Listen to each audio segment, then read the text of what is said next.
hubiera imaginado Julio Verne que su célebre novela pudiera llegar al público de forma tan emocionante y real.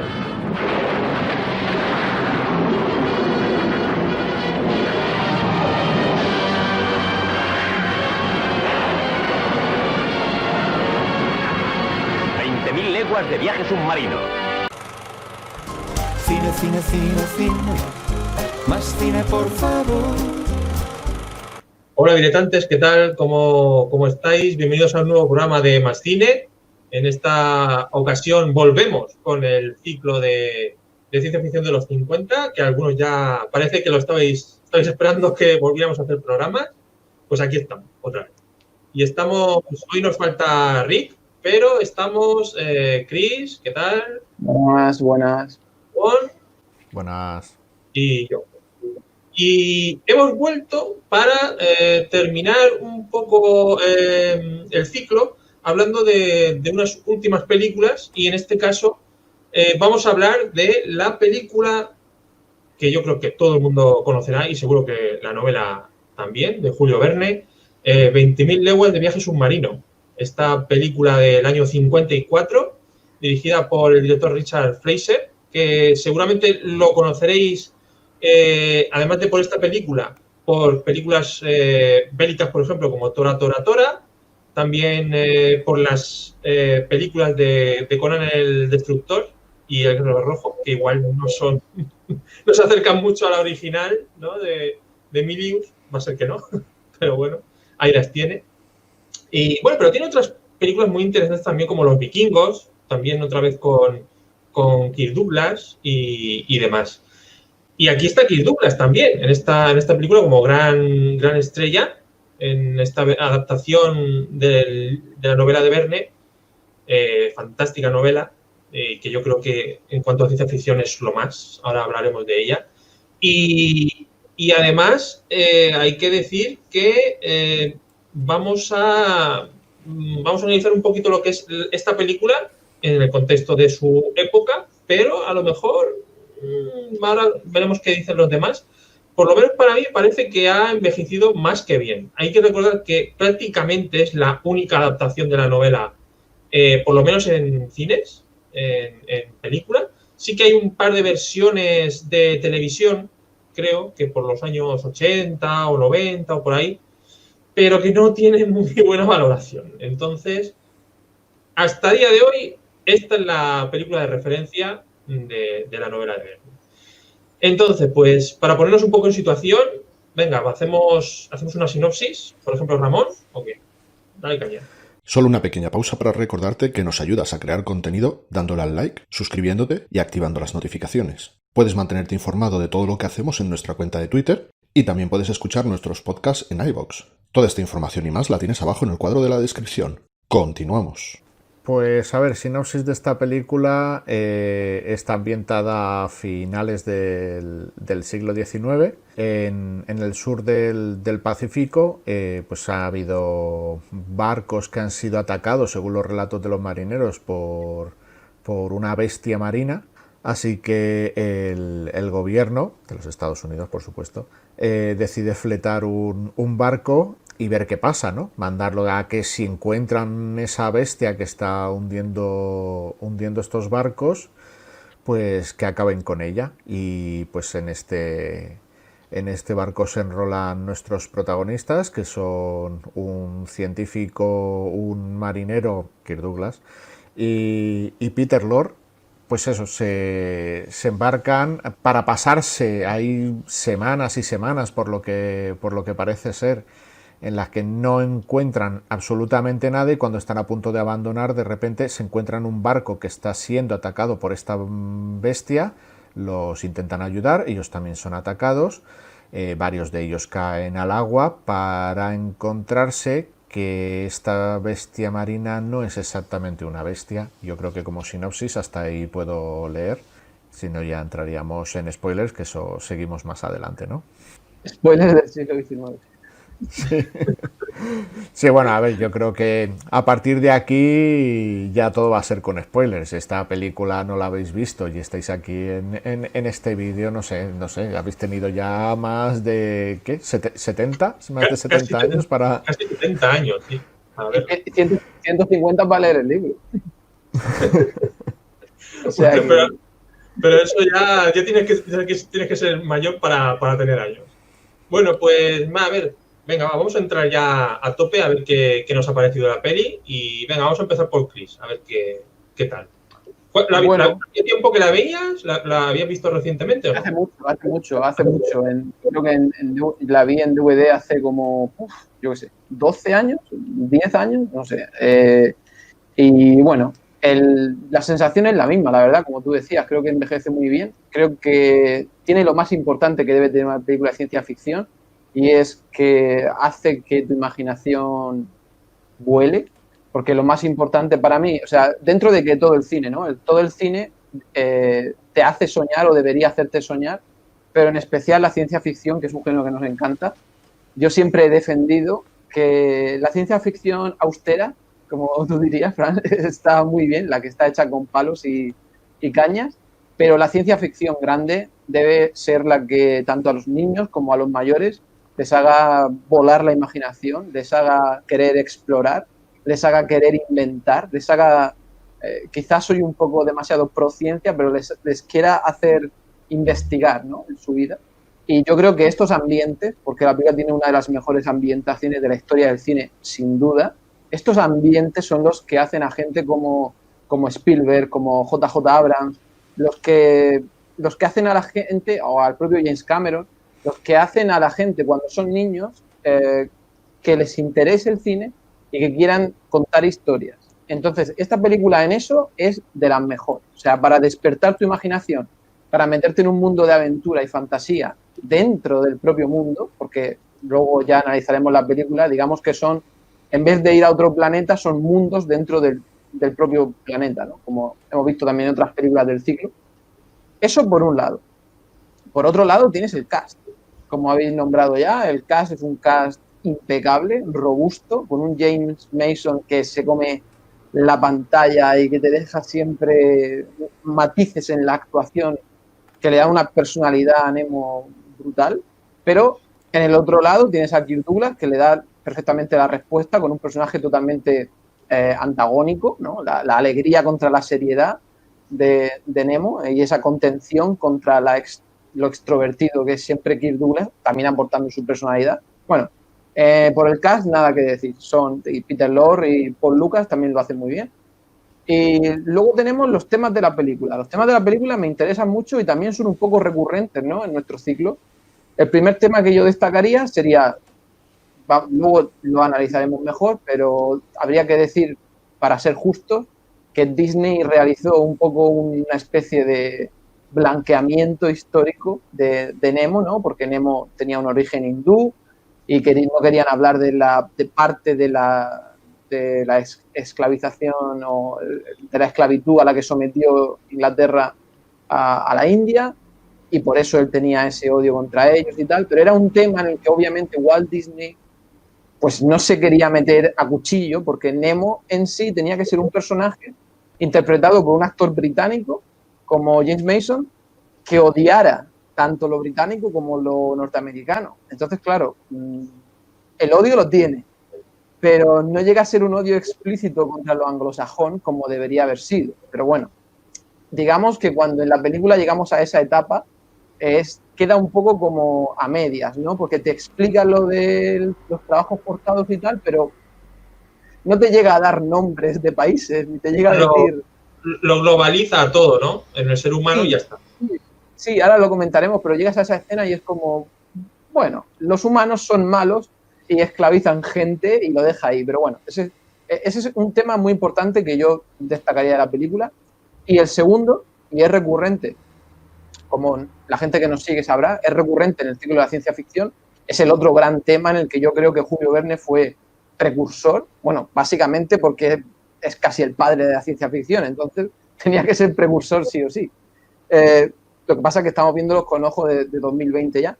Y es el tema de si la humanidad está preparada para una tecnología que está muy adelantada a su conocimiento, ¿no? Este tema ha sido recurrente en la ciencia ficción de siempre, no solo de los 50 como nosotros analizamos, sino posterior y anterior, en cuántas veces han venido razas alienígenas a comprobar nuestro nivel de desarrollo y no estaban seguras de si darnos armamento o no darnos armamento, de si darnos información o no darnos información.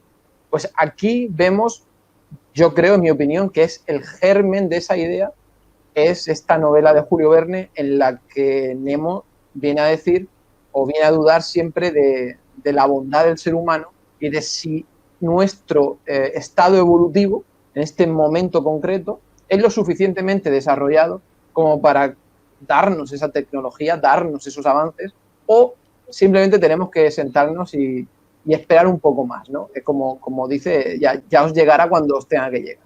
Seguro que luego también comentaremos el tema religioso, ¿no? De cuando Dios quiera llegar. Pero bueno, para mí, dos temas muy importantes de la película son por cómo se genera el odio de Nemo y que la película lo tiene un poco blanqueado, en la ambientación y el tema de si nos van a dar la tecnología o no, porque no estamos preparados para ello. Así, a grandes rasgos. Y bueno, en mi opinión personal, pues una obra maestra del género, sin ninguna duda. Ramón.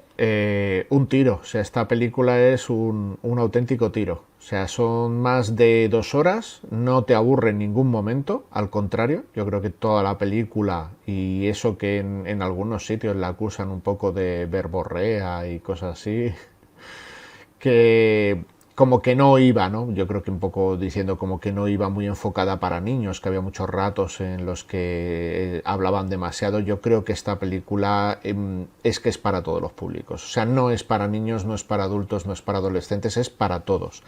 Entonces, todos los públicos van a encontrar momentos en los que les va a gustar, les va a emocionar, porque es que es una película muy fresca, muy entretenida y que te emociona, que hay muchos momentos que no mucho cine de familiar, ¿no?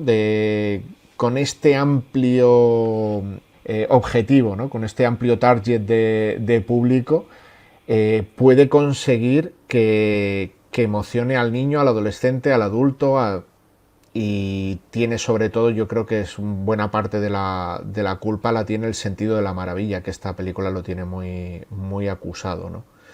Las islas, los caníbales, el monstruo marino, todo eso te hace, sobre todo si eres un niño, te hace sorprenderte, pero a un adulto en aquella época, con todos estos medios, con todo el dinero que se dejó aquí Disney, yo creo que la gente tuvo que salir perpleja y sorprendida si a día de hoy, con todo lo que han avanzado los efectos, esta película la ves y es que prácticamente no le ves fisuras. Evidentemente ha pasado el tiempo, evidentemente las cosas hoy en día se harían de otra manera, pero también lo que decimos muchas veces, gracias a la magia de los efectos físicos, de los efectos que están ahí, que se pueden tocar, consiguen que no envejezcan tanto. El propio Nautilus es una maravilla, el calamar, esa escena del calamar atacándolo, el calamar es impresionante, el calamar lo ves a día de hoy y dices, es que está genial hecho. Y esta película creo que no ha salido en Blu-ray, ¿no? Porque lo estuve mirando, creo que la última edición fue en DVD. Esta película restaurada y sacada en alta definición tiene que ser una auténtica maravilla. Bueno, como veis, me gusta mucho esta película, la he revisado a lo largo de los años, la he revisado muchas veces. Es una mezcla, yo creo que esta película nos podría encajar tanto en un ciclo de aventuras como en un ciclo de viajes, además porque siempre dicen los tres temas de Verne era la ciencia ficción, la aventura y los viajes. Pues esta película lo tiene los tres, o sea que y yo creo que además muy bien compensados, es una forma, no puedes decir tampoco que uno sobresalga por encima de los otros. Quizás la ciencia ficción siempre sobresale y quizás más en la época sorprendía más, no era algo más novedoso y tal, pero lo que es en narrativa yo creo que tiene un buen equilibrio con los tres. Y sobre lo que comentabais de las diferencias con el libro, que la más acusada desde luego es Nemo, que le ha quitado ese origen. Yo creo que otra de las también evidente para pasar la película es el papel de Ned Land, de Kirk Douglas, que tiene mucho más protagonismo que en la novela, restándole protagonismo al profesor Aronnax. El profesor Aronnax en la novela es habla prácticamente de igual a igual con Nemo. Evidentemente no tiene todos los conocimientos que tiene Nemo, todo lo que ha descubierto y ha desarrollado en esta Nautilus, pero sí que es una persona muy ilustrada y muy inteligente y que, vamos, en conocimientos marinos sabe prácticamente casi tanto como él o más. Claro, en esta película este personaje es mucho más flojo y yo creo que también quizás Paul Lucas es el que menos me convence del reparto. El resto me gusta muchísimo más, pero claro, es que entre el papel de Kirk Douglas, que es tan... No sé, es un embaucador, además que desde el primer momento de salir de la película es un conquistador, sale, además esta escena luego lo comentaremos, que fue decisión suya, ya aparece ya en una pelea con dos chicas, tal, o sea, es toda esta escena que para una película infantil de Disney en aquella época no estaba nada bien visto, pero él consiguió que metieran esta escena. Es un poco el personaje marinero canalla, ¿eh? El típico tío canalla con las mujeres y, ¿sabes? Le va Exacto. Y yo creo que, por lo que leí, que Disney no estaba muy de acuerdo, como que nada más empezar la película y empezase siendo tan canalla, tan conquistador y pues todo esto para los niños, pues que a lo mejor no era la mejor imagen que tenía que dar, pero Kirk Douglas consiguió que al final sí que se metiera a esto. Pues eso, Peter Lorre también lo que decía, pues tiene un papel pequeño, pero lo poco que sale es que es súper carismático. Este actor luego ha hecho muchísimas películas en las que es un secundario de lujo, por supuesto, pero no hay que olvidar que sobre todo al principio de su carrera sí que tuvo varios papeles principales y es un actor magnífico, desde luego. Y bueno, poco más que añadir, sí que se desvincula totalmente de la ciencia ficción de los 50. En algunas cosas no, ahora luego comentaremos, en algunas cosas no, pero en otras, por ejemplo, no hay marcianos, no hay extraterrestres, no hay naves espaciales, todo esto no es la típica, esto es puro Verne. Es como una cosa excepcional dentro de lo que fue la ciencia ficción típica en Estados Unidos en los años 50. Bueno, pues yo tengo que decir que lo primero es que si partes de una de las grandes novelas de la historia, ya tienes que ser un mal director para no sacarle partido a esta historia. Porque como historia es grande, es súper grande y súper... Vamos, es que la propia historia en sí ya tiene que calar en el espectador. Entonces, ya un director tiene que hacer malabarismos para hacerlo muy mal. Entonces, creo que partiendo de la base de que la novela es fantástica, que es perfecta, como decíais, para todo tipo de personal, de público, entonces cualquiera puede disfrutar de la historia. Y yo creo que la clave está en eso que habéis comentado de mezclar géneros. Aquí no solo tenemos ciencia ficción, aquí tenemos mucha aventura. Y yo creo que que la película, esos viajes, ese conocer las historias misteriosas de los viajes de Nemo, ¿no? Del Capitán Nemo, el Nautilus, la gente que está ahí dentro, las razones por la que se comporta como se comporta, ¿no? Porque este hombre lo que utiliza su nave, ¿no? Su artefacto para destruir barcos. Entonces, tiene detrás de sí, como decía Chris, hay algo detrás de todo aquello. No es solo inventar por inventar porque puede hacerlo, porque sabe hacerlo. Es que además de eso hay connotaciones detrás y utiliza toda esa sabiduría que tiene Nemo, la utiliza para un fin. Y ese fin es algo humano, no es algo científico, es algo que tiene que ver con su pasado. Entonces yo creo que a partir de ahí, como los personajes de la novela están tan bien construidos, están tan bien perfilados, creo que al final en esta película todos se relacionan genial. Y además todos son diferentes, con lo cual vemos cómo se comportan entre ellos. Y a mí, aparte de lo visual de la película, porque yo tengo que decir que es la primera vez que la veo entera.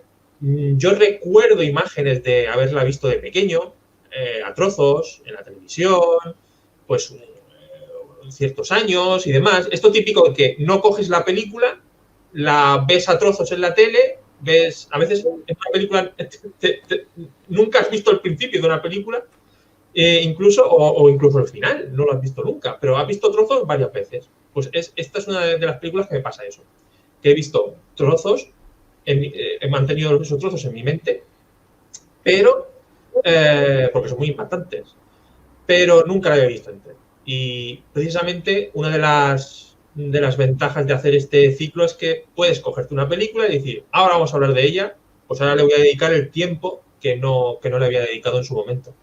Y me arrepiento mucho porque yo sabía que esta película me iba a gustar ya desde el principio, porque yo recordaba esas escenas, sobre todo del pulpo, agarrándose al Nautilus.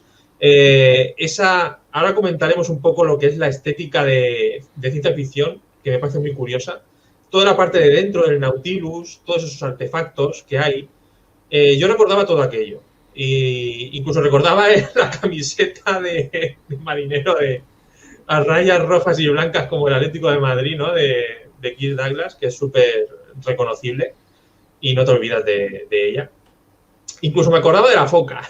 Yo digo, por aquí no había una foca que estaba siempre haciendo gracietas y tal. Sí, de ahí está. Entonces, yo he vuelto a ver esta película y de verdad es una película que, a pesar de que ya tengo mi edad y que no la veía desde pequeño, la he disfrutado como si la hubiera visto de pequeño, de verdad, porque es una historia muy especial. Y creo que lo que tiene de especial esta película es que no solo se nutre de unos personajes súper chulos y una historia donde hay mucho misterio por saber qué es lo que ocurre con este monstruo de las profundidades, ¿no? que ataca barcos y no sabemos de dónde sale. Es que es cine clásico, es cine de aventuras, es cine de ese que hemos, como se dice, mamao desde pequeños y que tanto nos gusta. Y entonces tiene todos los ingredientes. Tiene el misterio, tiene a los aventureros, tiene al tipo carismático canalla, tiene al científico apasionado por la investigación, tiene a su secretario, vamos a decirlo así, ¿no? Que es el típico que no ha vivido aventuras grandes y de repente se ve metido en una aventura gigante. Y luego tenemos a Nemo, que es para mí el mejor personaje de la historia, de la película, porque es que tiene muchos matices y puedes ver reflejado muchas cosas de la vida del ser humano, de cosas que vivimos nosotros y que nos definen un poco cómo somos, ¿no? Tanto por las cosas buenas como por las cosas malas. Y Nemo tiene eso, ¿no? Que está enfadado con el mundo, está enfadado con los humanos, está enfadado por ver lo que hace el ser humano de maldad, ¿no? Esclavizar, matar, el poder, ¿no? También habla un poco del poder de los gobiernos y demás. Y él tiene el poder porque él es un tío muy inteligente y construye algo que nadie ha visto. Y una cosa que también me parece muy apasionante de la peli es que realmente podemos decir que es una obra que es verdad que es del siglo XIX, ¿no? En este caso, me parece, ¿no? La novela. Sí. Pero a día de hoy todo, digamos, que está más o menos cumplido, ¿no? O sea, realmente los submarinos existen, no al nivel de ciencia ficción de cómo construye él el Nautilus, porque es muy espectacular, no hay submarinos de este estilo a día de hoy, ¿no? Pero sí que es verdad que todo lo que cuenta se cumple a día de hoy y lo tenemos visto y súper aceptado, ¿no? Los submarinos. E incluso pues también destruyen la Segunda Guerra Mundial, para eso se utilizan los submarinos, para destruir barcos y demás. Ten en cuenta que hay que creer más en Julio Verne que en Nostradamus, porque según dicen, este hombre nunca salió de Francia. O sea, es que ni siquiera vio nada, es que ni siquiera vio islas, ni volcanes, ni nada, ni siquiera salió de su país. O sea, yo creería más en Julio Verne que en Nostradamus, para que se vaya cumpliendo el desarrollo de la humanidad. Quizá por eso esta novela ha quedado como algo que, de verdad, es que el tío lo acertó todo. O sea, todo lo que tenía que ver con este tipo de misterios o de embarcación, es que lo clavó, vamos. Es que tú ves realmente por dentro cómo es el submarino, es que es igual todo, luego le mete el condimento que hay un inventor detrás, pero bueno, a partir de ahí. A mí lo que, además de esto, además es que es increíble la estética de la película. Estamos hablando de una película que tiene casi 70 años. Y la veo, es que me lo creo todo. Todo. Incluso el pulpo, lo del pulpo es acojonante. Porque tiene esas... Y es que veo un montón de reflejos de las películas actuales en ella. Por ejemplo, lo que más me llamó la atención es el iris que hay en su ventanita circular de su camarote de Nemo. Esa palanquita que le da y se abre el iris para ver el océano, que es así como circular. Es como el iris de Stargate. Igual, es el mismo. Yo estoy seguro que en Stargate o en otras películas, no recuerdo ahora si en Star Trek ya había algo de eso, pero yo creo que no es exactamente igual. Porque era más como de abrir puertas, ¿no? Y así, ¿no? De dos puertas que se abren. Pero es igual, Star Trek es posterior, bastante. Sí, por eso digo que es para mí parece revolucionario ese tipo de iris para abrir. Bueno, en este momento vendría bien decir que se llevó los 2 Oscars, el de efectos especiales, por así decir, y el de dirección artística. Y bueno, ¿qué decir? Claro, es que las maquetas, los trajes de buzo son... Hombre, yo entiendo que sí que es verdad que partes de unos dibujos, ¿no? Quizás de una novela, algo de dibujos habría, ¿no? Para hacerte un poco la idea de cómo construir esa nave, los trajes, la decoración un poco, pero aún así es que de verdad, que lucen de una manera... Y luego tanto que estamos acostumbrados ahora a ver escenas de acción en el mar, en el océano, dentro del océano, que va a venir James Cameron ahora con sus avatares dentro del océano y demás. A mí me parece tremenda todas esas escenas debajo del mar, con ellos de buzo, buscando, pues eso, incluso tesoros, lo cual pues te hace muy ser niño.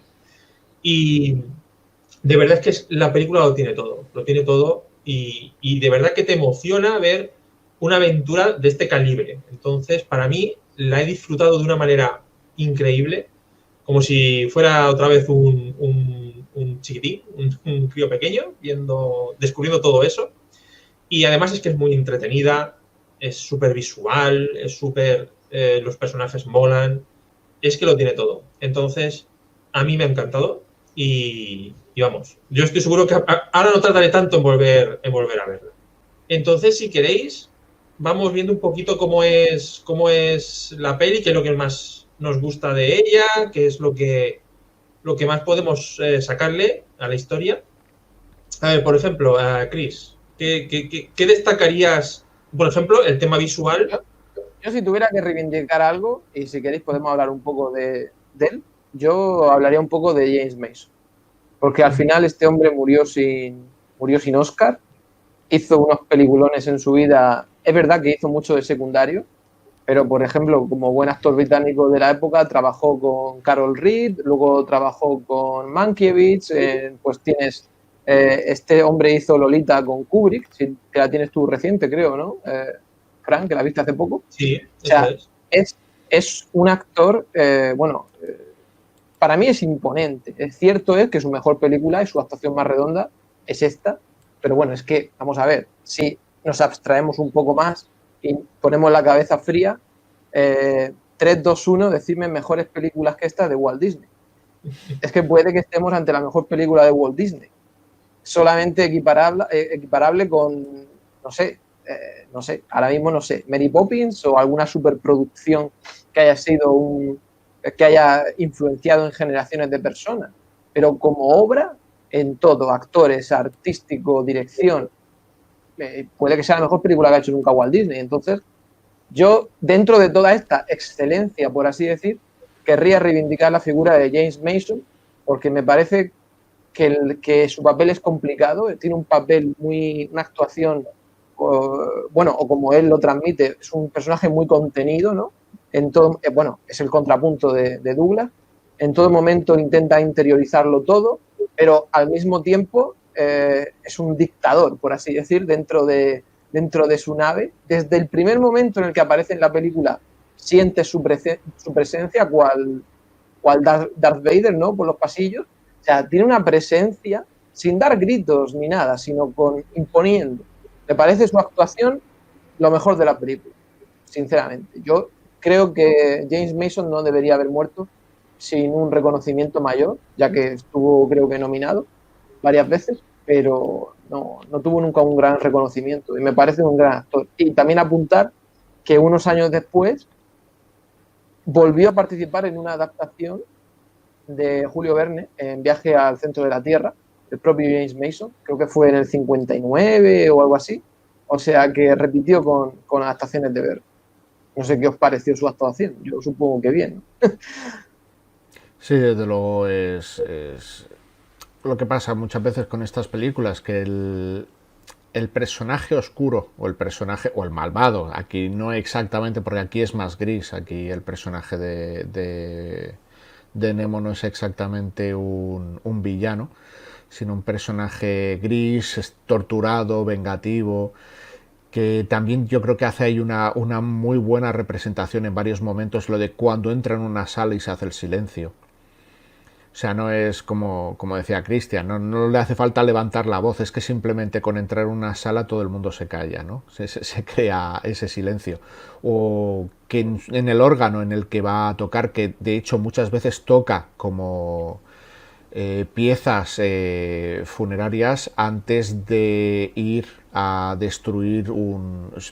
De hecho, además, se le ve sudando, torturado y demás, como que siente que va a matar a personas y no... Ese punto es importante, no lo disfruta en ningún momento, ese punto No. es importante.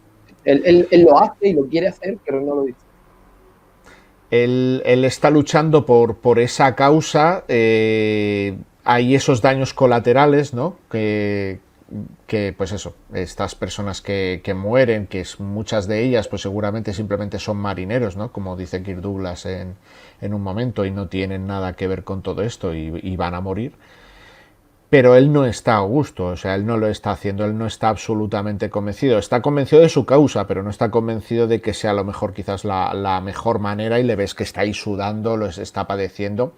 Pero en contrapunto, él en el órgano tiene un espejo en el cual mientras está tocando se mira a sí mismo. Eso también para indicarte el ego que tiene, ese ego que le ha hecho subir a ese pedestal en el que se tiene a sí mismo, que es el defensor de las causas justas del planeta, y que aunque tenga que hacer cosas negativas, pues las tiene que hacer. Entonces tiene como esas contradicciones, como esas ambivalencias que al final te lo hacen un personaje gris más que oscuro. Tiene también un poco ese toque de líder sectario, ¿no? Sus seguidores apenas hablan, simplemente obedecen. O sea, están allí, cumplen sus órdenes y prácticamente casi no dicen, ni en algún momento muy, muy puntual de la película dicen algo, le contestan alguna cosa y poco más. Una fe ciega en él. Sí. Sí, totalmente. O sea, él lo que él diga... Es interesante apuntar que se dice en la película, bueno, y en el relato, que, claro, ellos estaban en su misma situación. Digamos que salieron todos a la vez de la situación de esclavitud, huyeron todos juntos, y digamos que como Nemo era el líder y el más listo, pues era como una devoción a su capitán, ¿no? Te seguiremos allá donde vayas y tu destino será nuestro destino.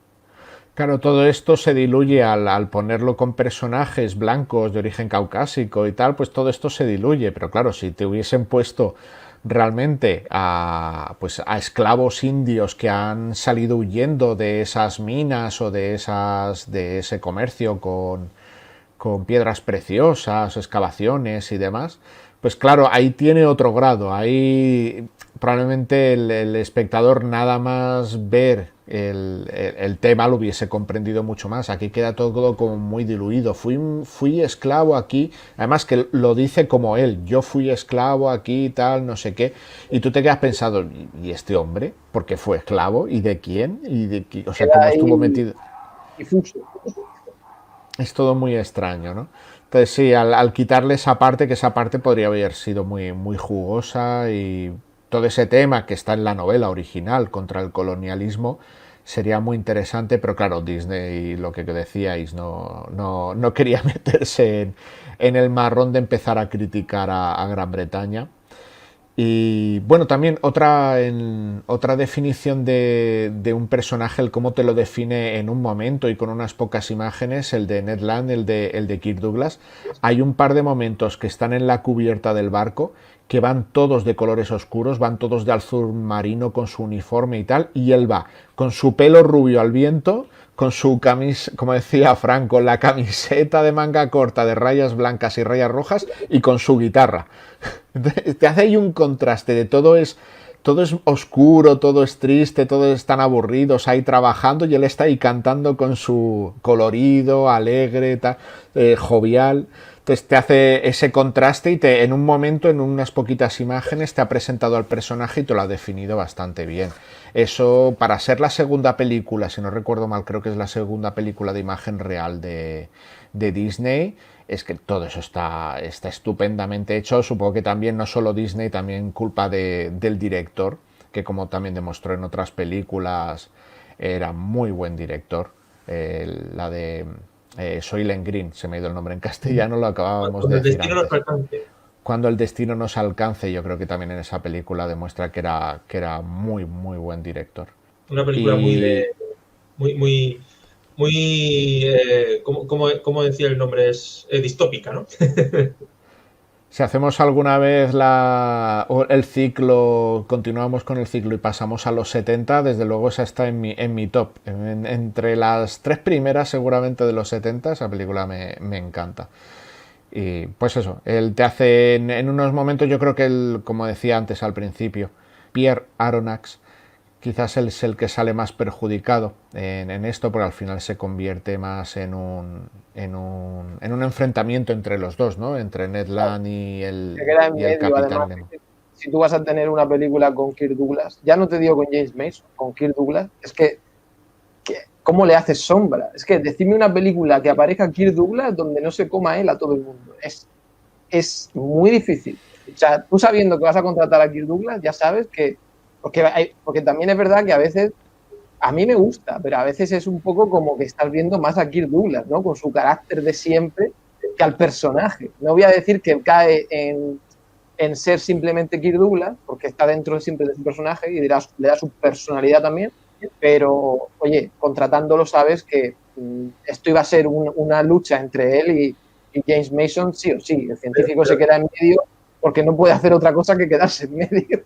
Pero te digo yo que, por lo menos para mí, yo creo que James Mason se mantiene con él completamente en la película. Yo creo que Douglas no le come para nada. Por eso lo quería reivindicar, porque para una vez que veo unas actuaciones que están parejas, digamos un bien contra el mal, un seriedad contra alegría, una disyuntiva tan grande con personajes tan contrapuestos, pues digo, está muy bien el duelo, por así decirlo, ¿no? Está genial y quiero reivindicar, porque ¿para qué voy a reivindicar a Kirk Douglas? No le hace falta. Quiero reivindicar a James Mason y que la gente vea más películas de James Mason, que es un actorazo. Yo quería comentar una escena con lo que comentabais vosotros de la presencia de Nemo en el Nautilus, ¿no? Dentro de la nave, que decíais que cada vez que entraba o cada vez que pasaba por ahí se notaba que estaba allí. Yo quiero destacar esa presencia cuando están escapando los personajes de Kirk Douglas y Peter Lorre de los caníbales, ¿no? de la isla, que están los caníbales intentando entrar dentro de la nave y no saben si sí o si no. Y el personaje de Kirk Douglas dice que van a entrar, que nos van a atacar. Y el otro, Nemo, con una tranquilidad pasmosa, diciendo, tranquilo, cállate, que tú déjales que entre. Y él, tan tranquilo, ya le da el botoncito y aparece el artilugio, ¿no? De la electricidad, ¿no? Para asustarlos y darle una descarga. Él controla absolutamente la situación. Él controla toda su nave, él sabe lo que tiene que hacer, porque ya lleva mucho, se nota que lleva un bagaje ya con esta gente de viajes y demás, y él es un personaje muy seguro de sí mismo. y muy seguro de sus convicciones y muy seguro de lo que está haciendo. Entonces, esa escena para mí es súper clara de cómo es ese personaje, ¿no? De un tío que no se asusta con nada, incluso si un pulpo se te pega a la nave, tranquilidad, todo tiene solución, todo se puede arreglar. Y el Nautilus no se puede hundir en el Nautilus. El Nautilus es una nave que he creado y no es mi niña, ¿no? Se puede decir. Y es algo que, vamos, para mí es un personajazo. Y yo creo que para cualquier actor, el tener un personaje así es que es un regalazo. No solo porque no es un villano ni siquiera, ni un héroe. Es eso, es que está entre medias, ¿no? Que puedes moralmente o ética o de forma ética puedes criticar, ¿no? Sus acciones, pero por otra parte puedes entenderle también. Tiene las dos partes. Digamos que como actor lo que más te gusta, creo yo, sin ser actor, lo que más te gusta es poder jugar con un conflicto, y él tiene conflicto. Hay personajes, cuando decimos que un personaje está mal escrito, ¿por qué? Porque no tiene conflicto. Porque o es malo porque sí, o es bueno porque sí, o va para adelante porque sí, o va para atrás porque sí. Pero Nemo tiene conflicto. Y cuando un personaje tiene conflicto como actor, pues en todos esos, como siempre decimos, ni blanco ni negro, en ese gris, puedes jugar con todo. Puedes ir, y digamos que ir en todo el espectro del gris toda la película. Me gusta su presentación porque prácticamente su presentación es de decidir que saquen a estos polizontes, ¿no? de su nave, ¿no? Y decir, sácalos fuera, que se ahoguen ahí fuera, como presentando todo como un tío sádico, casi, ¿no? Porque va a dejar morir a unos hombres fuera y que se ahoguen, ¿no? Pero luego ves el otro lado, ¿no? Que es una prueba que les está haciendo para ver hasta dónde llegarían, ¿no? Si de verdad son gente que serían de fiar, ¿no? Que si entre ellos serían capaces de estar juntos y dar su vida, ¿no? Digamos, algo que le dé para que se ganen entrar dentro de su nave, ¿no? De tener una confianza. Y me gusta mucho, lo que más me gusta, y que es verdad que quizás es lo que le quitaría un poquito puntos a la película, es los pocos diálogos, hay bastantes, pero sí se van diluyendo. Al final los diálogos entre Nemo y este personaje de Aronnax, del científico. Porque me parece muy interesante todos esos momentos de él queriendo saber más de cómo ha construido todo lo que ha construido ahí alrededor de la nave y del submarino, y un poco saber cuáles son sus convicciones, qué es lo que quiere hacer, por qué lo hace, cómo ha hecho todo eso, qué energía ha conseguido, ha utilizado para hacer todo eso. Y se crea ahí un vínculo entre los dos muy interesante que yo creo que podía haber dado más de sí. Y se me queda un poquito cojo. Sí que es verdad que si tengo que decir algo de la película, me hubiera gustado más momentos de ellos dos. Porque a mí este científico me gusta mucho. Porque juega a ser el personaje de la razón, de la lógica. El personaje de Paul Lucas, del científico, su papel era ser el nexo de unión. Es decir, Nemo está absolutamente desconectado del mundo exterior y él venía a ser como, mira, un científico del mundo exterior que parece una persona razonable y serena. A lo mejor es como, a lo mejor puedo volver a confiar en ten en cuenta que Nemo no conoce nada más que los barcos de guerra. O sea, conocer me refiero que él está absolutamente desconectado debajo del agua y ve un científico y dice, se abre la posibilidad, como decimos, que no es un personaje ni negro ni blanco, es gris, pues llega a pensar que puede ser el momento de dar a conocer al científico en representación de la humanidad sus conocimientos, así como diciendo, pues hombre, si toda la gente ahora es así como tú, pues bueno, no pareces una mala persona. Pero claro, esos son minutos de la película. Enseguida ya pues viene todo lo de los barcos, los buques, la guerra, tal, bla, bla. O sea, es como una ventanita que se abre pero se cierra muy, muy rápido. Hay también una cosa que quería comentar, las adaptaciones, ¿no? Que en 1907 Méliès hizo ya un corto, pero entonces lo que se hacía en las películas generalmente pues eran cortometrajes, en este caso son 11 minutos.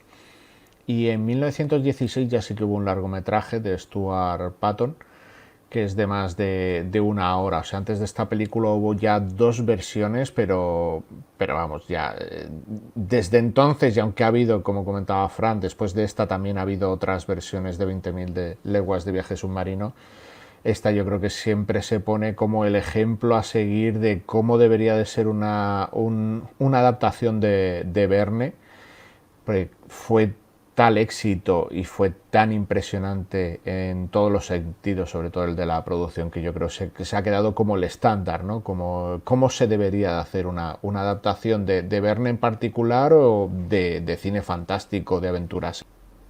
Vosotros veis, porque me interesa el tema este de... ¿Veis en otras producciones de más modernas, veis cosas de esta película? Por ejemplo, lo que yo comentaba del iris y demás.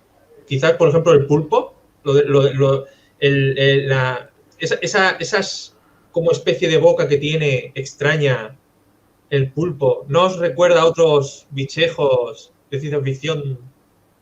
Sí, pero es que Hombre, al final la ciencia ficción toda se va retroalimentando una con otra. Sí, puede ser, pero ten en cuenta que, como tú decías al principio, esta película tiene muchas imágenes que son icónicas y que no se han repetido. Porque yo creo que la imagen más impactante de esta película, viéndola en 2020, o una de ellas, porque como he dicho antes, el tema de Verne no era llevarte a otro planeta, sino hacerte sentir que en este planeta había otros mundos, y en eso era el maestro, ¿no? Como en Viaje al centro de la Tierra o como en cualquiera. Las escenas, por ejemplo, del funeral acuático. Tú estás viendo eso y realmente parece que estás viendo otra civilización en otro planeta haciendo un enterramiento, por así decir, y estás aquí, estás en la Tierra, pero me encanta la forma. ¿Ves? Eso ya no lo he vuelto a ver a ese nivel de detalle, a ese nivel de realismo, a ese nivel de ambientación, de yo creerme que es otro planeta, ya no he vuelto a verlo. Hemos visto cosas más técnicas, ¿no? Como Abyss, ¿no? De James Cameron y todo eso, pero no. A este nivel de fantasía hay cosas que marcaron y ahí han quedado, que no han sido superadas. Hala, tú me dices en la nave, pues claro, en la nave puedes empezar a buscar, digamos, cachivaches y aparatejos, ¿no? Porque ten en cuenta que toda la decoración es como muy... Es difícil describirla, sería como un barroco moderno, un neo... es recargado pero moderno, ¿no? es difícil, pero sí, yo creo que la ciencia ficción se va retroalimentando toda. Y esta película, claro, fue el estándar muchísimo tiempo. En esa decoración yo creo que la máquina del tiempo del 60 quedaría perfecta. Sí, hay una esquina de su camarote la podía tener. Ahí podría estar perfecta. Sí, yo creo que ese toque barroco modernista que dice Christian, yo creo que es uno de los toques que le da su estética, ¿no? A la película, que la hace más peculiar. Por ejemplo, empezando por el propio Nautilus, ¿no? El hecho de que el propio Nautilus tenga forma de una especie de bestia marina, de esa unión entre lo que es lo mecánico, lo artificial, con lo que es lo natural, que eso es muy del modernismo. Pero luego también tiene muchas salas, muchos sitios que son abigarrados, que es más como de ese toque barroco. Le da un toque muy especial, pero bueno, es que todo el diseño de producción de esta película me parece una pasada. Los trajes de buzo, ya de por sí, el color que han elegido, las formas, todo eso también me parece que es precioso.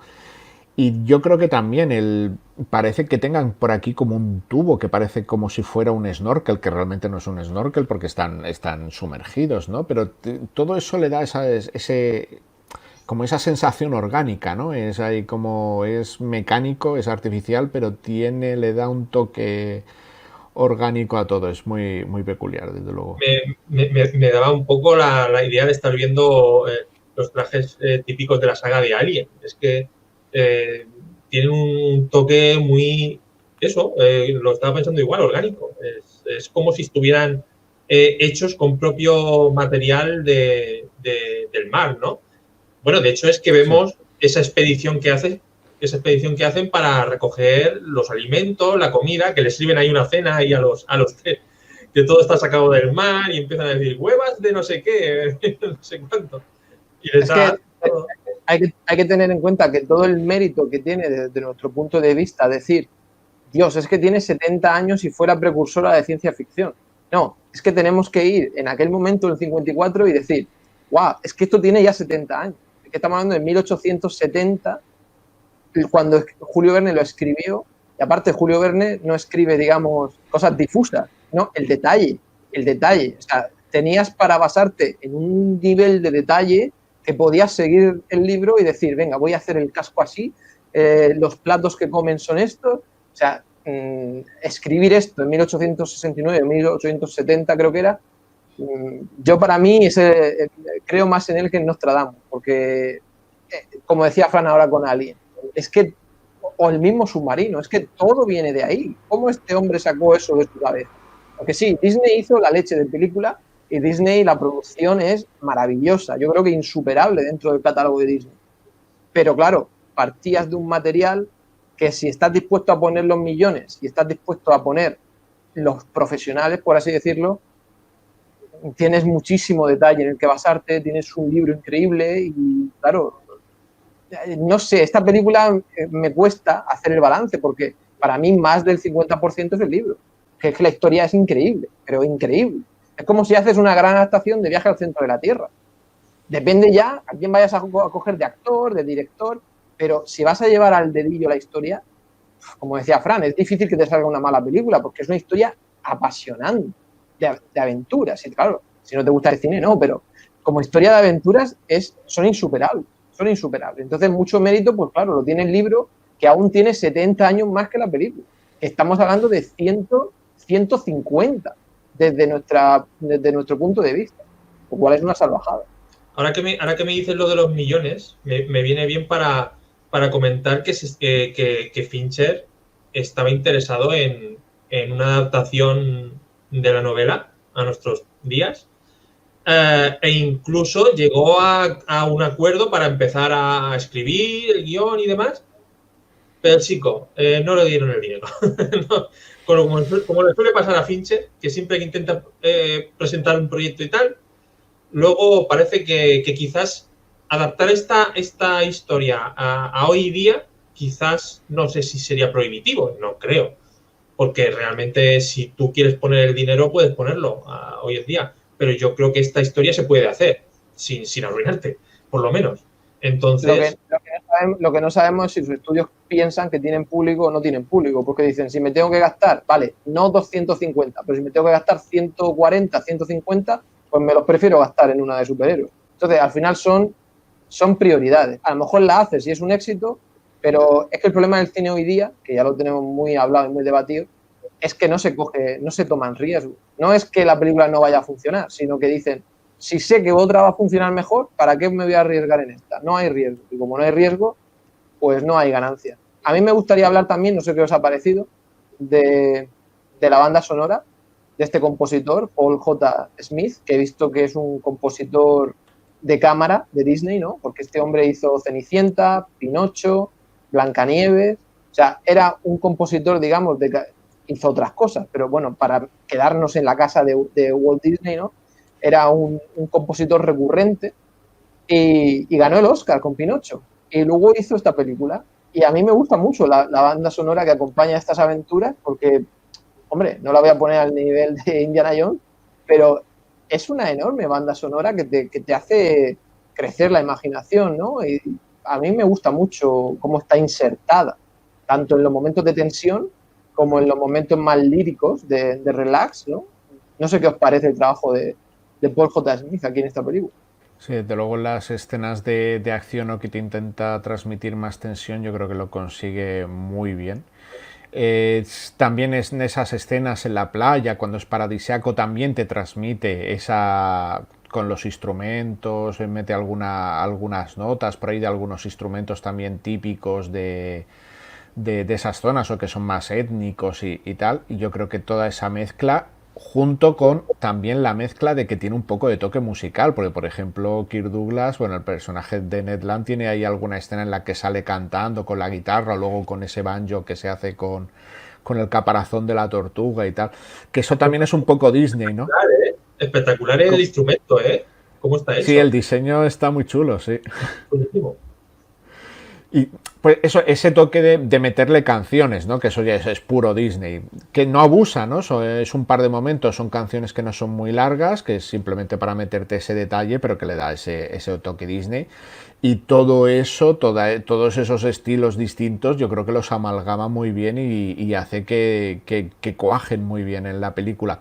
También, por cierto, de lo que comentabas de Indiana Jones, hay una escena en esta película que me recuerda al Templo Maldito. A lo mejor me he montado yo la película, pero la escena de la cena, que están comiendo cosas marinas, siempre me ha recordado un poco la escena de la cena del Templo Maldito. Evidentemente la del Templo Maldito es más jocosa, es más de cachondeo y más asquerosa también. Lo debates con el experto. Pero sí que me recuerda un poco esa escena de están todos, qué rico, qué bueno, y de repente se les pone una cara de, oh Dios mío, cuando se enteran de que todo es marino, de que realmente no es ternera ni cordero, son animales y plantas marinas. Me ha recordado siempre esa escena. No sé si realmente tuvo una inspiración de Lucas y Spielberg. Pero sí, es que al final la inspiración les viene de lo que han visto de pequeño. Y siempre cuando le hacen entrevistas, ¿qué te dicen que han visto? Pues si las han visto todas. Han visto todas las películas de aventura, todas las películas de fantasía, todo lo de ciencia ficción. A lo mejor no han visto todos los dramas, pero todo esto lo han visto todo. Entonces, claro, pues directa o indirectamente, pues siempre estás cogiendo referencias. Yo creo que la ciencia ficción siempre se retroalimenta, siempre. Aquí también hay escenas de esclavistas. Hay también el tema de, aunque no se ve mucho, e incluso los soldados coloniales, ¿no? Esto es cuando van a atacar la isla, ¿no? Del Vulcano, que bajan por la montaña hacia abajo, van bajando a ellos, disparándoles, ¿no? Con el típico sombrero de inglés, ¿no? Colonial, de aquella época, ¿no? Y yo creo que eso también tiene cierto parecido con el Templo Maldito, ¿no? Al final de la película, cuando están ahí en el puente. Sí, a mí lo que más me gusta del final de la película es la tensión que hay con la tensión. Vamos a decirle tensión, suspense, incertidumbre, o no sé qué leche va a pasar aquí, con la muerte de Nemo. Porque Nemo tarda un rato en morirse. O sea, digamos que tú no sabes muy bien si yo qué sé, digo, a lo mejor se mete en una cámara mágica ahí y se recupera, pero bueno, yo ya sabía cómo terminaba. Quiero decir, alguien que vea la película de primera dirá, pues no sé, o lea el libro, no sé si este hombre tendrá algún aparato mágico aquí, porque se encierra en el submarino muy convencido, ¿no? Bueno, yo me voy para abajo, aunque me estoy muriendo, y digo, a lo mejor se mete en alguna cámara mágica, o se come un pescado mágico, o se pone una poción mágica y se recupera. Pero no, el hombre se está, digamos, despidiendo y está poniendo fin al Nautilus y a su vida. Tiene su buen surco de sangre ahí, o sea, sangre en la película. Poco a poco. Cuidado. Me ha recordado, sin querer compararlo, ¿cómo se llamaba este tan gracioso de la película esta que nunca se moría? El de The Room. ¿Cómo era? No me acuerdo, hostia. El Wiseau. ¿Vosotros habéis visto la última escena de The Room? que se muere, pero no se muere. El hombre sigue hablando en el suelo con un tiro y hablando, y tú diciendo, ¿te mueres o no te mueres? Pues me ha pasado un poco con Nemo lo mismo. Digo, ya, quiero decir, le da tiempo a hacer muchísimas cosas. Pero oye, quedan muy bien cinematográficamente. El hombre tiene que cerrar sus asuntos, entonces tiene que ponerse a ello. Y aquí también está, en este final, también se une un poco con lo que decíamos antes, ¿no? Que esta película se diferencia del resto de la ciencia ficción de los años 50, los extraterrestres, los platillos volantes, pero sí que tiene algún punto de unión. Yo creo que uno de estos es el de no estamos preparados, el tema atómico, que evidentemente eso es incorporación de la película, porque cuando se escribió la novela no funcionaba, el Nautilus no funcionaba con energía atómica. Entonces, tanto el que funciona con energía atómica, con lo de que todavía no estamos preparados y que quizás la ciencia está yendo demasiado rápido para lo que nosotros somos capaces de asumir y de manejar, sí que lo conecta bastante con algunas películas de la década de los 50 de ciencia ficción. Yo creo que este sería el punto, aunque el resto del conjunto de la película no parezca, ¿no?, tan ciencia ficción años 50. Sí, pero totalmente.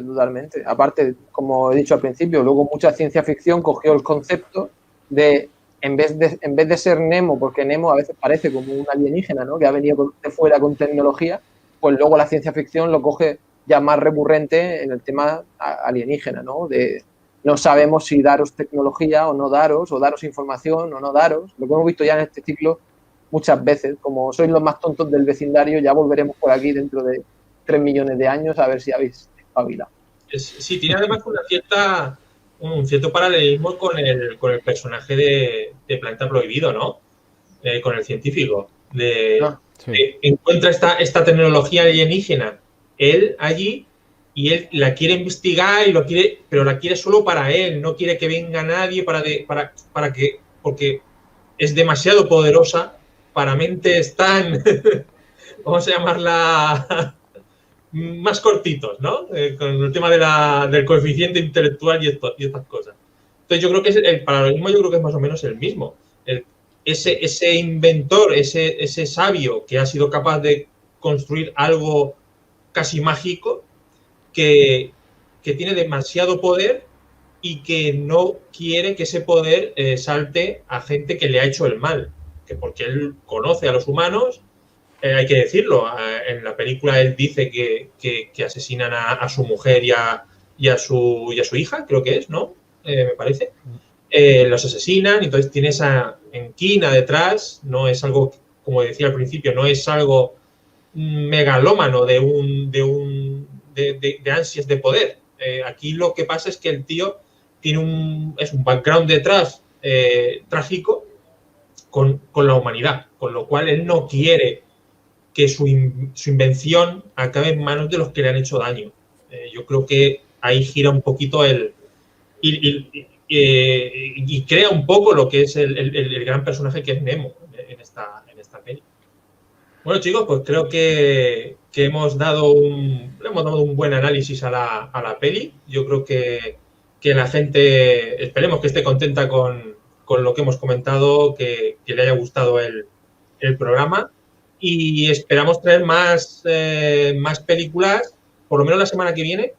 Luego veremos a ver qué estamos pensando. Dejadnoslo abajo en los comentarios si os gustaría que siguiéramos con el ciclo de ciencia ficción con las siguientes décadas, que es un poco la idea que estamos barajando, a hablar de la ciencia ficción de los 60, de los 70, e intentar abarcarlo un poco todo en el canal. Dejadnos en comentarios qué os parece la idea, si os gustaría verla o no, así. Y lo que vosotros digáis. Si os gusta, lo hacemos. Y hacemos ciclos de cada década. Así que, pues nada, lo dejamos aquí. Os emplazamos para el siguiente, que ya os diremos qué película es. Y nada, un saludo a todos. Un saludo, Chris, Ramón, y nos vemos en el siguiente. Hasta luego. Hasta otra. Hasta luego.